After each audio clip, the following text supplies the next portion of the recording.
Hello, मेरा नाम चंद्रहास है। स्टडी स्मार्ट में आपका स्वागत है। दोस्तों, इस वीडियो में हम देखेंगे जनरल नॉलेज से रिलेटेड कुछ एक्सपेक्टेड क्वेश्चंस जो आपको अगर आते हैं तो समझ लीजिए कि अगर ये आपके एग्जाम में आते हैं तो आप इनको बहुत ही अच्छे से और सही से आंसर कर पाएंगे।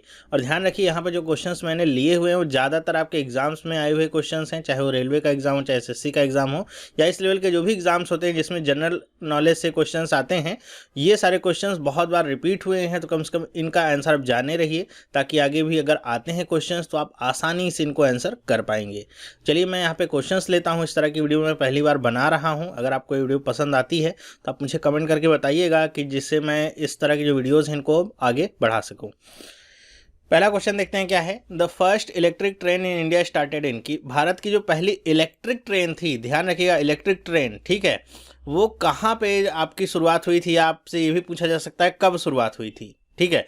तो कब शुरुआत हुई थी? सन 1925 में इसकी शुरुआत हुई थी। और कहाँ पे शुरुआत हुई थी? ये आपकी ट्रेन चली थी बॉम्बे से लेकर के कुर्ला के बीच में, ये आपका स्टेशन है।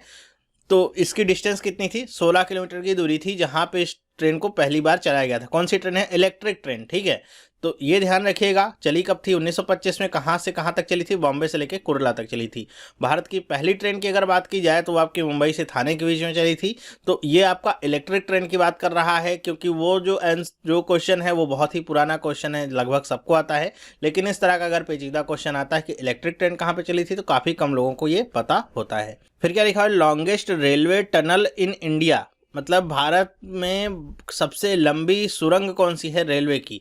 तो ये इसका नाम क्या है? पीर पंजाल रेलवे टनल, ठीक है। और ये कितनी लंबी है? 11 किलोमीटर ये लंबी है, ठीक है। नाम याद रखिएगा, पीर पंजाल रेलवे टनल, या फिर इसे दूसरे नाम से भी मेरे ख्याल से जाना जाता है, बनिहाल कौजीगुंड के नाम से भी इसे जाना जाता है, या बनिहाल रेलवे टनल के नाम से भी इसे जाना जाता है। वो उसका दूसरा नाम है।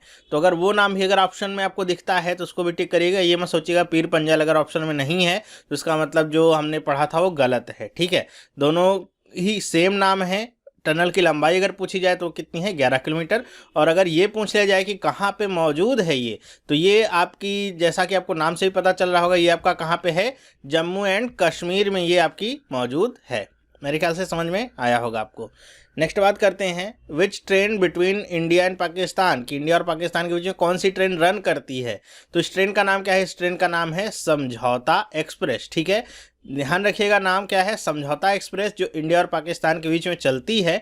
और इससे रिलेटेड और क्या पूछा जा सकता है? अच्छा, ये पूछ सकते हैं कि आपके दो इसके स्टेशंस कौन कौन से हैं, दो टर्मिनल्स कौन कौन से हैं। ध्यान रखिएगा, अगर टर्मिनल स्टेशन किसी का नाम है तो इसका मतलब क्या होता है कि वो जो ट्रेन होगी वो उस स्टेशन पे जाके समाप्त हो जाती है। तो इसके जो दो टर्मिनल स्टेशंस कौन कौन से हैं? यहाँ पे भारत में तो क्या है, दिल्ली से चलती है, और पाकिस्तान में कहाँ पे ख़त्म होती है? लाहौर में जाके ये ख़त्म होती है, ठीक है। तो दिल्ली से लाहौर के बीच में ये ट्रेन चलती है। नेक्स्ट बात करते हैं कि slowest train in India. Fastest की बात तो हम हमेशा करते रहते हैं, लेकिन सबसे धीमी ट्रेन कौन सी है इंडिया में, ये अगर पूछा जाए तो ये इसका आंसर क्या है? नीलगिरी एक्सप्रेस, इसको जाना जाता है नीलगिरी एक्सप्रेस के नाम से। या फिर इसे कभी कभी इंग्लिश में अगर लिखा रहेगा तो क्या लिखा रहेगा? ब्लू माउंटेन, ठीक है।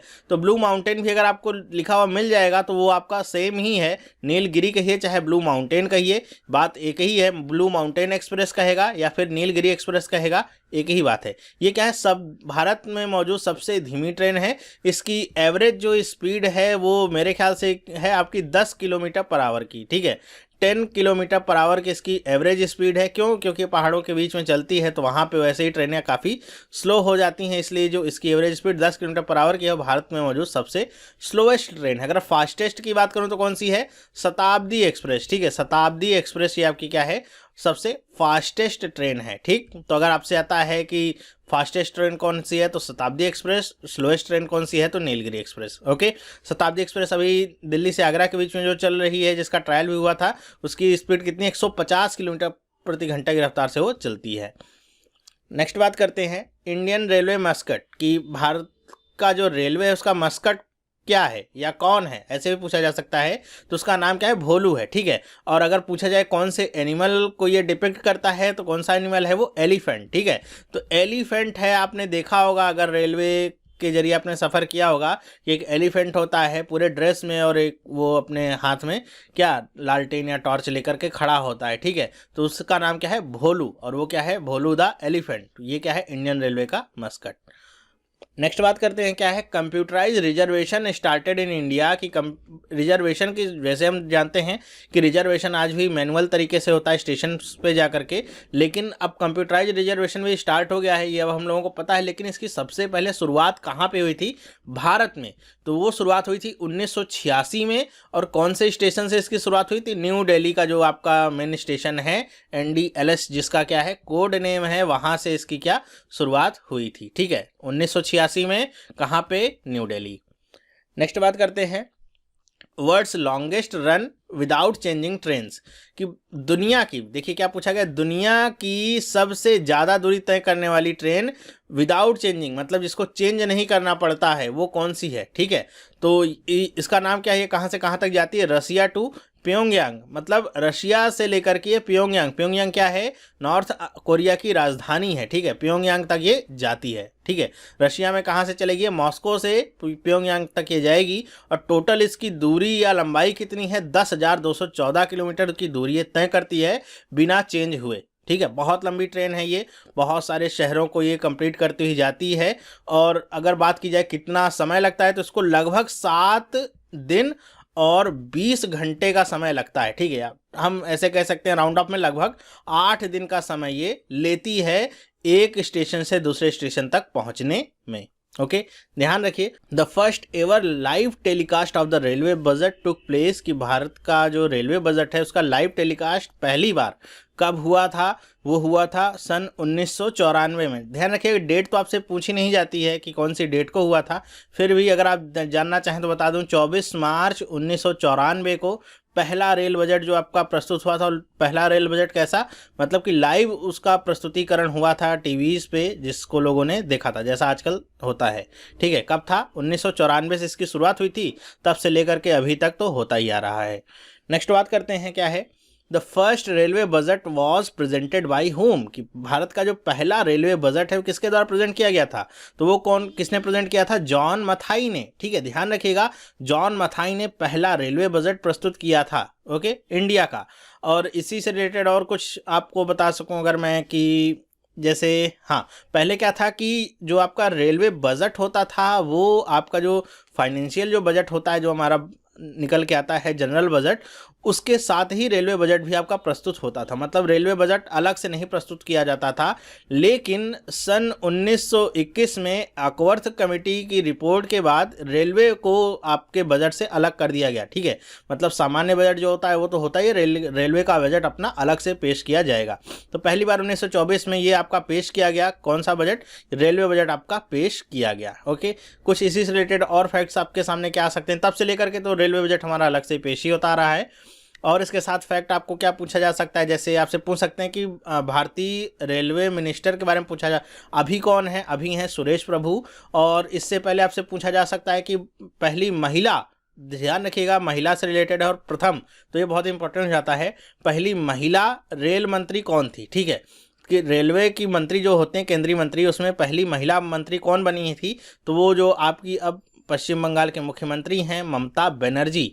ये आपकी कांग्रेस की जब सरकार थी, या कह दूं यूपीए की जब सरकार थी, तो ये जो है पहली ऐसी महिला थी जो रेलवे की मिनिस्टर बनी थी, ठीक है। ममता बनर्जी जो भी क्या है वेस्ट बंगाल की मुख्यमंत्री हैं। ओके, तो ये आपके छोटे छोटे जो फैक्ट्स हैं ये आप समझ के रखिए, किसी भी एग्जाम में आपसे पूछे जा सकते हैं। नेक्स्ट बात करते हैं, इंडियाज लॉन्गेस्ट डिस्टेंस ट्रेन कौन सी है, भारत की सबसे ज़्यादा दूरी तय करने वाली ट्रेन कौन सी है, तो उस ट्रेन का नाम है विवेक एक्सप्रेस। आपके पास अगर पुरानी बुक्स होंगी तो उसमें मेरे ख्याल से लिखा होगा हिमसागर एक्सप्रेस, ठीक है। हिमसागर एक्सप्रेस कहाँ से कहाँ तक जाती है, आपकी जम्मू कश्मीर से लेकर कन्याकुमारी तक, लेकिन ये आपकी कहाँ से है, डिब्रूगढ़ से कन्याकुमारी। डिब्रूगढ़ आपका आसाम में पड़ता है, जिसे असोम भी हम लोग कहने लगे हैं, ठीक है। तो आसाम के डिब्रूगढ़ से लेकर के कन्याकुमारी तक ये ट्रेन जाती है। क्या नाम है इसका, विवेक एक्सप्रेस इसका नाम है। और अगर मैं बात करूँ सेकेंड लॉन्गेस्ट डिस्टेंस की, तो अब ये हिमसागर एक्सप्रेस पे आ गया। पहले ये सबसे बड़ी ट्रेन थी हिमसागर एक्सप्रेस, लेकिन विवेक एक्सप्रेस के चलने के बाद से अब ये आपकी ट्रेन ये हिमसागर दूसरे नंबर पे आ गई है। नेक्स्ट बात करते हैं, not only India but but in the world longest railway platform, कि ना सिर्फ भारत में बल्कि दुनिया का सबसे लंबा रेलवे प्लेटफॉर्म कौन सा है, तो वो अब है कौन सा, गोरखपुर। ठीक है, गोरखपुर प्लेटफॉर्म जो है वो दुनिया का सबसे बड़ा प्लेटफॉर्म आपका है। नेक्स्ट बात करते हैं, train that is running between India and Bangladesh. देखिए बहुत ही इंपॉर्टेंट क्वेश्चन है ये, क्योंकि इंडिया और पाकिस्तान का ज़्यादातर लोगों को पता होता है, लेकिन इंडिया और बांग्लादेश के बीच में कौन सी ट्रेन चलती है इसकी खबर ज़्यादातर लोगों को नहीं है। ये कौन सी ट्रेन है, इसका नाम क्या है, मैत्री एक्सप्रेस। ध्यान रखिएगा, मैत्री एक्सप्रेस का नाम रखा गया है। मैत्री का मतलब क्या है, मित्रता, फ्रेंडशिप। ठीक है, तो ये आपकी मैत्री एक्सप्रेस चालू हुई है इंडिया और बांग्लादेश के बीच में। ओके, नेक्स्ट देखते हैं, train started by Indian railway for awareness of AIDS on world's AIDS day, कि वर्ल्ड्स एड्स डे पे एड्स के बारे में अवेयरनेस फैलाने के लिए, जागरूकता फैलाने के लिए भारतीय रेलवे के द्वारा कौन सी ट्रेन की स्टार्टिंग हुई थी, तो वो आपकी ट्रेन कौन सी है, रेड रिबन एक्सप्रेस। ध्यान रखिएगा, उल्टा भी पूछा जाता है कि रेड रिबन जो एक्सप्रेस है ये आपकी क्यों शुरुआत हुई थी या इसका संबंध किससे है, तो आप बता सकते हैं कि एड्स जो बीमारी है आपकी उसके बारे में अवेयरनेस फैलाने का यह काम करती है। और आपको पता क्या है कि एड्स का जो लोगो होता है वो आपका रेड रिबन ही होता है, कुछ इस तरीके से क्रॉस करके बना हुआ होता है। ठीक है, तो उसी के आधार पे इसका नाम क्या रखा गया है, रेड रिबन एक्सप्रेस। शुरुआत कब हुई थी अगर पूछा जाए तो 1 दिसंबर 2007 को इसकी शुरुआत हुई थी, वर्ल्ड्स एड्स डे के दिन, 1 दिसंबर के दिन होता है। और ये पूरा जो हफ्ता होता है दिसंबर का पहला हफ्ता, उसको वर्ल्ड्स एड्स वीक के नाम से भी जाना जाता है। ठीक है, पूरा हफ्ता ही एड्स के लिए आपका रखा गया है। मेरे ख्याल से आपको समझ में आया होगा। नेक्स्ट बात करते हैं, on which river world's highest railway bridge constructed, कि दुनिया का सबसे ऊंचा, ध्यान रखिएगा सबसे लंबा नहीं, क्या लिखा है, सबसे हाईएस्ट मतलब सबसे ऊंचा रेलवे ब्रिज कहाँ पे बना है, कौन से रिवर पे बना है, तो वो आपकी रिवर कौन सी है, चेनाब रिवर पे ये आपका ब्रिज बना है। अगर बात करूँ कितना लंबा है ये, तो लगभग 1.3 किलोमीटर की इसकी ऊंचाई है। ठीक है, इतना ऊंचा ये बना हुआ है। कहाँ पे है, चेनाब नदी के ऊपर। ये कहाँ पे है, कौन से आपके राज्य में, JNK में, जम्मू एंड कश्मीर में ये आपका ब्रिज बन के तैयार हुआ है। Railway staff college is situated at, ये आपका एक पिट सा क्वेश्चन है, अगर आप रेलवे का एग्जाम देते हैं तो पूछा जा सकता है कि रेलवे स्टाफ कॉलेज कहाँ पे स्थित है, कहाँ पे मौजूद है, तो ये कहाँ पे है, वडोदरा। वडोदरा कहाँ पे है, गुजरात में है। फिर क्या है, rail coach factory is located at, rail coach factory वगैरह से ये क्वेश्चंस आ जाते हैं कभी कभी, तो ये आपकी कहाँ पे लोकेटेड है, तो ये आपकी लोकेटेड कहाँ पे, कपूरथला में। ठीक है, कपूरथला में रेल कोच फैक्ट्री लोकेटेड है। नेक्स्ट बात करते हैं, अब यहाँ से आपकी जो रेलवे से जो आपके क्वेश्चंस है वो ख़त्म हो जाते हैं। यहाँ से अब मैं थोड़ा जनरल साइंस के कुछ क्वेश्चंस आपको यहाँ पे बताता हूँ जो आपके एग्जाम्स में आ सकते हैं। जैसा क्या है, containers for carrying strong acids made of, की जो कंटेनर्स होते हैं जिसमें आपके बहुत ही ज़्यादा तीव्रता वाले एसिड रखे जाते हैं, अम्ल रखे जाते हैं, वो आपके किसके बने होते हैं, तो वो आपके किसके बने होते हैं, लेड के। आपने देखा होगा, अगर पहले, अब तो खैर जो आपका एसिड है वो आपका स्ट्रॉन्गेस्ट बिकना बंद हो गया मार्केट में, लेकिन अगर आपको पहले का कुछ याद होगा तो आपने देखा होगा कि येलो कलर में जो एसिड मिलता था वो आपकी कांच की बोतलों में बंद आता था। आजकल तो प्लास्टिक की जो डिब्बे होते हैं उसमें ही आपका जो एसिड होता है मिल जाता है। ठीक है, क्यों, क्योंकि उसकी जो कंसनट्रेशन है वो काफ़ी कम है पहले की तुलना में, तो उसे आप प्लास्टिक की बोतलों में भी बेचा जा सकता है। लेकिन जो पहले एसिड मिलता था वो आपका क्या था, बहुत ही हाईली कंसनट्रेटेड होता था, तो वो आप केवल कांच की बोतल में ही उसको बेच सकते थे। ठीक है, क्योंकि कांच जो होता है, लेड जो होता है, वो एसिड में वो क्या होता है, इनसॉल्युबल होता है। जैसे आपका एसिड हो गया H2SO4, सल्फ्यूरिक अम्ल जिसे हम कहते हैं H2SO4, ये आपका क्या होता है कि ये जो लेड की बोतलें होती हैं इनके, ये आपकी कैसे बनी होती हैं, PBO से बनी होती हैं। और जो PBO होता है, ठीक है, तो ये क्या होता है कि इस H2SO4 में इनसॉल्युबल होता है, मतलब घुलनशील नहीं होता है।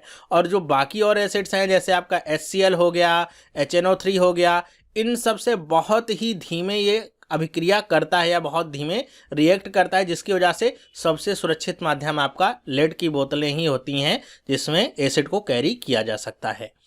नेक्स्ट बात करते हैं, which gas is commonly used in balloons and airships, की कौन सी गैस ऐसी है जो बैलून्स, आपने देखा होगा कभी जाते होंगे मेला वगैरह, अगर आपने देखा होगा, जो बच्चों के होते हैं छोटे छोटे, वहाँ पे आपने देखे होंगे बैलून्स आपको हवा में उड़ते हुए जो दिखाई देते हैं। या फिर जो एयरशिप्स, पुराने ज़माने की अगर बात करूँ तो पहले जब आपके वर्ल्ड वॉर वगैरह की बात करूँ तो वहाँ पे एयरशिप्स भी बनाए गए थे। तो उन सब में आपके कौन सी गैसेस का प्रयोग होता है गुब्बारों में? तो ये आपकी गैस का नाम क्या है? हीलियम आपकी गैस का नाम है। इस गैस का प्रयोग किया जाता है। क्यों? अब हीलियम का प्रयोग क्यों किया जाता है? क्योंकि हीलियम जो गैस है वो आपकी हवा से हल्की है, और हमको पता है कि हवा से जो हल्का होगा वो ऊपर ही जाएगा, नीचे तो गिरेगा नहीं। ठीक है, अगर हम भी हवा से हल्के हो जाएंगे तो हम भी उड़ने लगेंगे। तो ये हीलियम जो गैस होती है हवा से हल्की होती है, इसीलिए यहाँ पे हम किसका इस्तेमाल करते हैं? हीलियम गैस का इस्तेमाल करते हैं। ध्यान रखिए, हम हाइड्रोजन का भी इस्तेमाल कर सकते हैं, वो भी आपकी हवा से हल्की है, लेकिन हाइड्रोजन क्या है? आपकी इनफ्लेमेबल गैस है, मतलब बहुत ही ज्वलनशील गैस है। जबकि हीलियम आपकी क्या है? नोबल गैस की श्रेणी में आती है, क्योंकि इसकी जो संयोजकता होती है पूरी हो जाती है। इसका अगर इलेक्ट्रॉनिक विन्यास आप करेंगे तो इसमें केवल 2 ही इलेक्ट्रॉन होते हैं, तो मतलब पूरा इसके कोष्ठक पूरे होते हैं, तो और किसी से रिएक्ट करती नहीं, इसलिए सबसे सुरक्षित माध्यम है हीलियम। और हमारे वातावरण में लगभग आपके हाइड्रोजन के बाद ये आपका 24% पाई जाती है, तो बहुत ही प्रचुरता में भी ये हीलियम गैस पाई जाती है। चलिए नेक्स्ट क्वेश्चन देखते हैं, क्या है? The main source of energy of the sun is, कि सन की जो मेन सोर्स ऑफ एनर्जी है, मतलब कहाँ से सन को इतनी एनर्जी मिलती है, उसका सोर्स क्या है ये आपको बताना है। तो उसका सोर्स होता है आपका न्यूक्लियर फ्यूजन रिएक्शन। ठीक है, आपके जो न्यूक्लियर रिएक्शंस होते हैं ये मेनली वैसे कई टाइप्स के होते हैं, लेकिन अगर हम देखें अभी तक हम क्या पढ़ते हैं, क्या हमारे लिए ज़रूरी है, एक आपका होता है फ्यूजन रिएक्शन और एक होता है आपका फिशन रिएक्शन। ठीक है, तो सूर्य में क्या होता है? फ्यूजन रिएक्शन होता है। फ्यूजन रिएक्शन का मतलब क्या है कि इस रिएक्शन में आपके 2 लाइट न्यूक्लियाई या 2 हल्के नाभिक जो है आपस में मिल करके एक नए आपके नाभिक का निर्माण करते हैं, एक नए परमाणु का निर्माण करते हैं। मान लीजिए ये हाइड्रोजन है, ये हाइड्रोजन है, ये दोनों आपस में टकराते हैं, ये आपके मिल जाते हैं, और इसकी वजह से क्या होता है? आपके हीलियम का निर्माण ये करते हैं। तो ये जो आपकी प्रक्रिया होती है आपकी क्या कहलाती है? फ्यूजन रिएक्शन कहलाती है। इसमें आपकी बहुत ज़्यादा ऊर्जा मुक्त होती है, और जिसकी वजह से यहाँ पे हमको सूर्य में जो आपको एनर्जी मिलती है वो इसी रिएक्शन की वजह से होती है। दूसरी जो आपकी एक्टिविटी है या दूसरा जो आपका रिएक्शन है, क्या है? Fission reaction. इसमें क्या होता है? इसमें हमारा जो न्यूक्लियस है वो आपका विखंडित होता है, मतलब टूटता है। इसमें देख रहे हैं कि आपका जो न्यूक्लियस है वो जुड़ करके एक नए आपके परमाणु का निर्माण कर रहा है, नए तत्व का निर्माण कर रहा है। लेकिन यहाँ पे ये क्या होता है? परमाणु जो होता है ये या कोई भी तत्व है वो टूटता है। जैसे अगर हम बात करें, ये आपके जितने भी परमाणु बम बनाए जाते हैं या फिर जो नाभिकीय रिएक्टर्स हैं, नाभिकीय जो आपकी भट्टियां हैं, ये सब फिशन रिएक्शन पे ही आपकी काम करती हैं। इसमें हमारा मेन सोर्स के रूप में यूरेनियम 235 इस्तेमाल होता है। ध्यान रखिएगा, यूरेनियम 235 इस्तेमाल होता है। इसमें हम नाइट्रोजन की क्या करते हैं? बमबारी करते हैं। तो इसकी वजह से क्या होता है कि एक नाइट्रोजन जाता है तो इस यूरेनियम से 3 नाइट्रोजन का निर्माण होता है। ठीक है, 3 नाइट्रोजन आपके निकलते हैं और 2 आपके स्टेबल न्यूक्लियाई निकलते हैं, जिनका नाम मेरे ख्याल से Kr92 और आपका Ba141 होता है। इतना मुझे ध्यान नहीं है, ये आपको जानना भी जरूरी नहीं है, ऐसे बता रहा हूँ आपको। ये आपके 2 स्टेबल न्यूक्लियाई होते हैं, इनको ना भी पढ़िए तो आपको काम चलेगा। और 3 न्यूट्रॉन निकलते हैं। ये 3 न्यूट्रॉन क्या करते हैं? फिर से एक बार बस आपको बमबारी करनी है, एक न्यूट्रॉन इस पर डालना है, उसके बाद अब ये 3 न्यूट्रॉन निकलेंगे, फिर से ये आपके यूरेनियम 235 के अलग अलग से फिर से रिएक्ट करेंगे, फिर उनसे 3 आपके न्यूट्रॉन निकलेंगे। तो हर एक यहाँ पे देख रहे हैं चेन रिएक्शन शुरू हो गया। अब इस एक न्यूट्रॉन की बमबारी से यहाँ से 3 निकलेंगे, यहाँ से 3 निकलेंगे और यहाँ से आपके 3 निकलेंगे, फिर इन सब तीनों से भी 3-3 निकलते जाएंगे। तो इस तरीके से ये आपका पूरा चेन रिएक्शन स्टार्ट हो जाता है। अगर इस पूरे चेन रिएक्शन को हम कंट्रोल कर लेते हैं तो इसी को हम क्या कहते हैं? परमाणु भट्टी कहते हैं, जिसकी वजह से हमको ऊर्जा मिलती है। ठीक है, परमाणु भट्टी हो जाती है ये, या फिर हम इसको हम अपने एनर्जी की नीड्स को सेटिस्फाई करने के लिए कंट्रोल में कर सकते हैं, और इससे हमको बहुत सारी एनर्जी, क्लीन एनर्जी हमको मिलती है। इतनी क्लीन भी नहीं होती, इससे कई सारे रेडियो एक्टिव आपके वेस्ट निकलते हैं, लेकिन हाँ औरों की तुलना में ठीक है। ओके, लेकिन अगर इसको हम कंट्रोल नहीं करते हैं किसी भी तरीके से तो ये क्या होता है? परमाणु बम का आकार आपका ले लेता है। परमाणु बम में यही कॉन्सेप्ट आपका इस्तेमाल होता है। तो हम यहाँ पे न्यूक्लियर फिजन रिएक्शन का ही इस्तेमाल क्यों करते हैं? फ्यूजन रिएक्शन का इस्तेमाल क्यों नहीं करते हैं? ठीक है, इसको हम हिंदी में शायद कहते हैं नाभिकीय संलयन, और आपके फिशन को कहते हैं नाभिकीय विखंडन। ध्यान रखिएगा, ठीक है। तो हम नाभिकीय संलयन का इस्तेमाल क्यों नहीं करते हैं अपने परमाणु भट्टियों में? क्यों?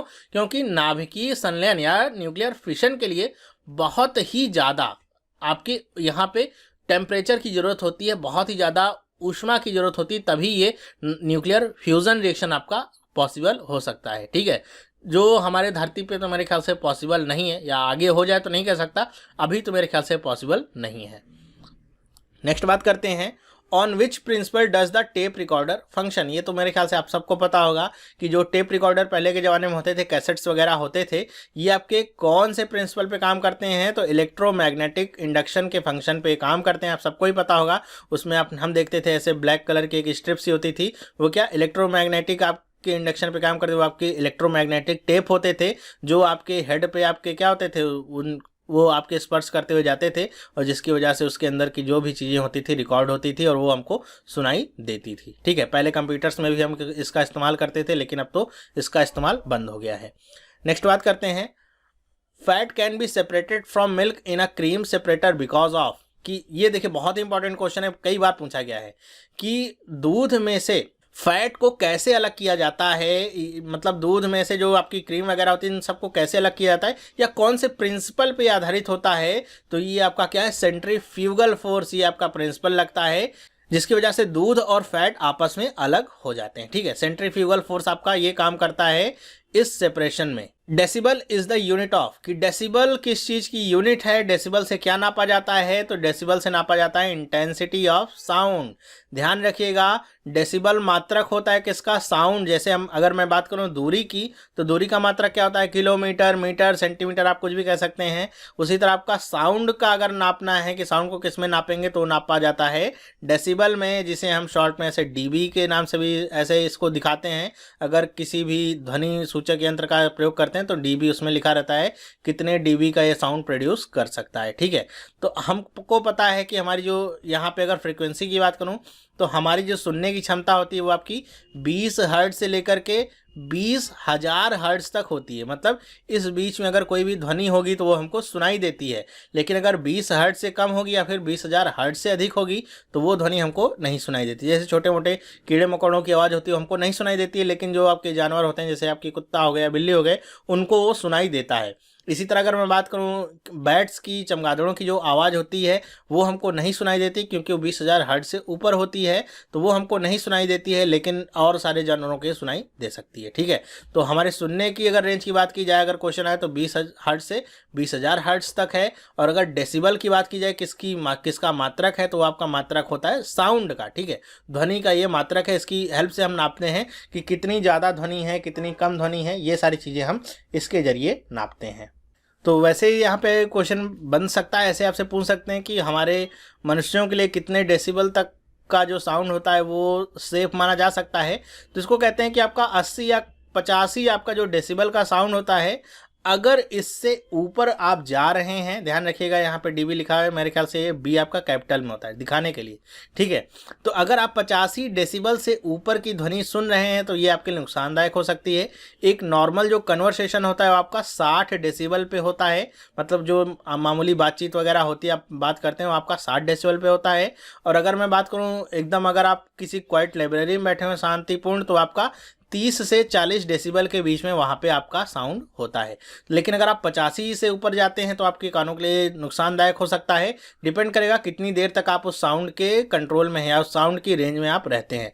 और अगर 120 से ऊपर है तो वो आपके लिए बहुत ही ज़्यादा खतरनाक होता है। ठीक है, नेक्स्ट बात करते हैं, which bacteria is helpful in making curd from milk, कि कौन से बैक्टीरिया हेल्पफुल होते हैं दूध से दही बनाने में। कर्ड का मतलब क्या, दही। दूध से दही बनाने के लिए किस बैक्टीरिया का प्रयोग किया जाता है, कौन से बैक्टीरिया शामिल होते हैं, तो इनका नाम ध्यान रखिएगा क्या है, लैक्टोबैसिलियस। ठीक है, इनका नाम क्या है, लैक्टोबैसिलियस। बहुत ही इंपॉर्टेंट आपका ये नाम है लैक्टोबैसिलियस। ऐसे पूछा जाता है लैक्टोबैसिलियस का यूज़ क्यों करते हैं हम, या लैक्टोबैसिलियस किस काम में सहायक होते हैं, तो आप बता सकते हैं दूध से दही बनाने के काम में ये आपके बैक्टीरिया बहुत ही सहायक होते हैं। ठीक है, तो आपसे एक क्वेश्चन और भी ये पूछा जा सकता है कि दूध से दही बनने की जो प्रक्रिया होती है उसको क्या कहते हैं, तो उस प्रक्रिया को कहते हैं फर्मेंटेशन। ठीक है, बहुत बार ये क्वेश्चन आता है आपका, फर्मेंटेशन ये आपकी प्रक्रिया का नाम है, इसको भी आप ध्यान रखिए कि दूध से दही बनने की जो प्रक्रिया होती है फर्मेंटेशन कहलाती है। और इसमें जो बैक्टीरिया आपके होते हैं वो कौन से होते हैं, लैक्टोबैसिलियस आपके बैक्टीरिया यूज होते हैं। नेक्स्ट बात करते हैं, इंसुलिन वॉज डिस्कवर्ड बाय, कि इंसुलिन किसके द्वारा डिस्कवर्ड की गई थी, किसके द्वारा खोजी गई थी। इंसुलिन जो दवाई है आपकी किसके द्वारा खोजी गई थी, तो वो आप के इसके खोजकर्ता थे फ्रेडरिक बेंटिंग। ध्यान रखिएगा, बहुत इंपॉर्टेंट नाम है इंसुलिन के लिए कि इंसुलिन को किसने खोजा था, फ्रेडरिक बेंटिंग, इन्होंने इसको खोजा था। इसी तरह आपसे बहुत सारे और वैक्सीन्स के नाम पूछे जा सकते हैं डिस्कवर, जैसे एक आपका पोलियो का नाम बहुत ज़्यादा यहाँ पे आता है कि पोलियो की जो वैक्सीन है वो किसने बनाई थी, तो वो आपके कौन थे, जोनास साल्क। ठीक है, तो जोनास साल्क थे जिन्होंने पोलियो की वैक्सीन बनाई थी, तो ये भी नाम आपके लिए काफ़ी इंपॉर्टेंट है। तो ये सारी जो इंपॉर्टेंट चीज़ें हैं जो वैक्सीन से रिलेटेड है, ये सब आप पढ़ के रहिए। ध्यान रखिए, आपका जो आजकल जीके आता है उसमें जो साइंस का पोर्शन है उसके वेटेज बहुत ज़्यादा होते हैं। ठीक है, तो साइंस वाला पोर्शन अगर आप कवर करके रखते हैं तो बहुत अच्छे से आप नंबर यहाँ पे गेन कर सकते हैं, क्योंकि आपको हिस्ट्री, ज्योग्राफी इन सब में थोड़ा सा डाउट हो सकता है, लेकिन यहाँ पे आपने पढ़ लिया कि इंसुलिन के खोजकर्ता कौन थे, तो बस आपको फ्रेडरिक बेंटिंग ढूंढना है, कौन सा ऑप्शन लिखा है उस पर टिक करना है और आगे बढ़ जाना है, और कुछ सोचने की जरूरत यहाँ पे नहीं पड़ती है। मेरे ख्याल से आपको समझ में आया होगा। तो इस पार्ट में बस इतना ही, ये मैंने एज अ टेस्ट आपके लिए बनाया था कि आप देखिए कि इस तरह के वीडियोज़ अगर आपको पसंद आते हैं तो आप मुझे कमेंट करके बताएंगे, तो इस तरह के और वीडियोज़ मैं आपके लिए लेके आऊँगा, जिससे आपकी जो इस तरह की जो एग्जाम्स की तैयारी होती है, जीके वगैरह जो पूछा जाता है साइंस वगैरह के क्षेत्र से, तो वो आपका अच्छे से कवर हो जाए। तो वीडियो अगर पसंद आया तो इसे आप लाइक करिए, अपने दोस्तों के साथ भी इसे शेयर करिए, जिससे ज़्यादा से ज़्यादा लोग इस तरह के जो वीडियोज़ हैं देख पाएँ और उनकी तैयारी और अच्छी हो सके। तो ये वीडियो देखने के लिए आपका बहुत बहुत धन्यवाद। अब हम मिलेंगे नेक्स्ट वीडियो में। अगर आप इस चैनल पर नए हैं, पहली बार इस चैनल को देख रहे हैं, तो आज इस चैनल को सब्सक्राइब कर सकते हैं, जिससे इस तरह की जो वीडियोस हैं आपको मिलती रहेंगी और आपकी तैयारी औरों से और अच्छी होती रहेगी। आप फेसबुक ग्रुप ज्वाइन कर सकते हैं, आपकी समस्याओं का हल वहां पे पॉसिबल हो सकता है। तो अब हम मिलेंगे नेक्स्ट वीडियो में, तब तक के लिए have a nice day and bye.